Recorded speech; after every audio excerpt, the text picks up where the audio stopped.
Melania Trump has decided to, it's just very weird, but prioritize the selling of her own memoir over the political ambitions of her husband. Of course, we are just days away from an election that could decide it all for her husband. And while nominally she's on his side, her actions tell a very different story. And that comes in the form of her selling this Melania book. In the book, she discusses how she's very, very pro-choice, which, with her position on abortion, I agree. But I don't understand how she so publicly stands with her husband given the damage that he's done to reproductive rights, number one. And number two, separate from the morality, it doesn't seem she's super concerned with at least the moral principles that I hold. And so why she strategically is choosing to shoot her husband in the foot, that's not how you use that phrase, but you get it, right before an election by saying to his base, you know how you have concerns about Trump not governing pro-life enough, which is something that part of Trump's base is angry about, even though his record is what it is, but they want him to say he would sign a national abortion ban. And Melania is going, I'm going to give you even more fuel for that fire by coming out publicly for the Kamala Harris position on reproductive rights. Here it is in a new interview with a guy named Mark Beckman. And then we'll look at Melania being asked about love. At the same time, you're thinking you're a powerful woman, right? And you're thinking in terms of not just being a model, but also being an individual. Mm-hmm. And in the book, you address women's rights. And it's really groundbreaking. As you're aware, I think you're the first Republican first lady in history to come out in favor of women's rights and pro-choice. And in the book, you said, why should anyone other than the woman herself have the power to determine what she does with her own body? Why should anyone other than the woman herself have the power to determine what she does with her own body? I'd love for you to elaborate on that. I feel and I believe that... By the way, while you're listening to this, please do click that subscribe button if you haven't already. The individual freedom is the most important aspect of life. You need to be in charge of your own body. Nobody else but yourself. And I believe that from my young adulthood, that I want to be in charge of my own body. Why should somebody else tell me what to do? Any man, any woman, this is me. I was born, I was put in this world, and nobody should be in charge of me. So it's interesting in the book, you also... And we'll get to this follow-up question, but isn't it weird that not a single interviewer has asked, okay, what is your feeling about the destruction that your husband did to reproductive rights? She said, individual freedom is the most important thing in life. Wonderful. If that's the most important thing, why aren't you saying a peep about what your husband did to that by getting the Supreme Court justice onto the court that he did? Not saying a peep about the individual stories of people's lives being turned upside down, all the way to death because of these extreme laws, only enabled by the overturning of Roe v. Wade. And I know there's this bond with your spouse such that even if you had a huge disagreement, you wouldn't publicly call them out like that. But she's doing everything up until that line, up to that line.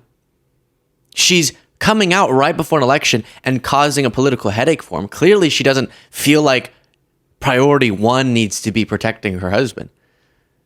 So why is she doing this but not just saying the correct thing? Because it's about her. That's why. She knows she'll have her individual rights in the position of wealth and privilege that she's in. She knows she'll be afforded rights that other women won't because of her husband. And that's what's pretty depraved about this. Talk about the fact you effectively say that you respect people who are pro-life. Right? Yes, of course, I respect that. That's why I say I believe in the individual freedom. What you believe, that's your choice. You're pro-life, you're pro-choice. I think that how everybody, and that's also the respect that you give to the people. Yeah, so you really see it again as a and I don't want to put words in your mouth, but it's like an issue of autonomy, right? Like you feel that it's an issue that's up to starting with the individual, the woman. Correct. Maybe her family and her doctors are involved. Yes. Yeah, so this whole saga has been mind-bending that this is happening. But I will say to that question as well, none of the interviewers are then getting to the political implications. So what do you feel about the whole party that you stand with? Because of course we respect people who have different views as an individual. Harris always says something to the effect of, you don't have to abandon your personal views on this issue to believe in the fact that the government shouldn't be the one making decisions for you or for someone else. And so I agree with the premise of the question that we respect other people's views, but we don't respect other people's ability to then govern through the power of the government others' decisions. And so why she's never asked, if she's going to do interviews, for specifics on how she feels about the policy implications of the person she's telling the world should be elected, I don't know. Because the alternative is she could have just stayed in the shadows. She was before. You just didn't hear from her. People didn't know if she was even supporting her husband in this election.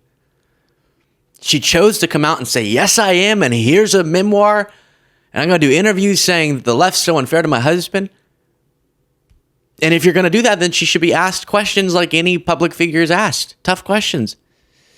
Then on the concept of love. Use the word love.